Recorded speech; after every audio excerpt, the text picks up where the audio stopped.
So today we'll be discussing about ServiceMate. Down below in the navigation bar, you can find for App Marketplace here and search for ServiceMate. Here it is. You have to install it first. It's up to you. You want to install it on any of your specific sub account, or you can just add more sub accounts in that as well.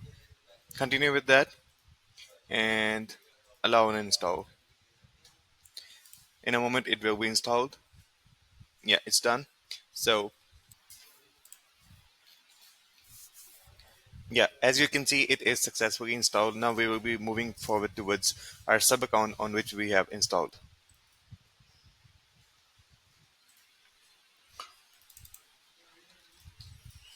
Here we are on the sub account now.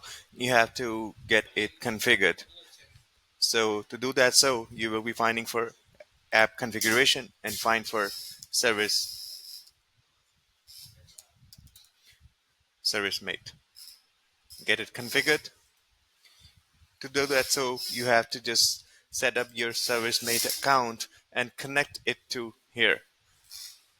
I'm clicking on it. Proceed, and you have to allow that.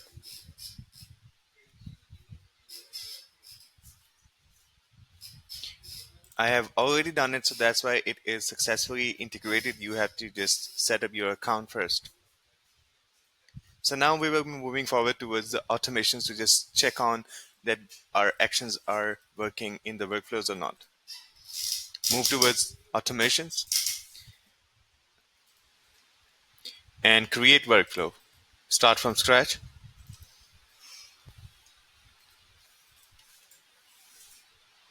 Here we are in the builder now, and we have to create an action to just check on that we have installed and configured it correctly or not.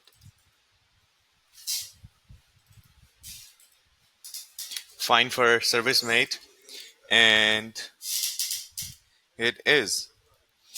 These are the variety of actions provided by us, and you can check on and you can use accordingly. Let's just create a new batch and save this action. Create some nodes with that.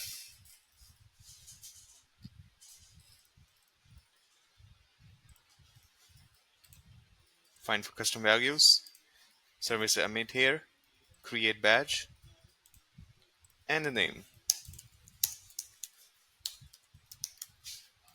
Save this as well. Now we will be testing our workflows. To just set an example, you can choose any of your contact. Run this test.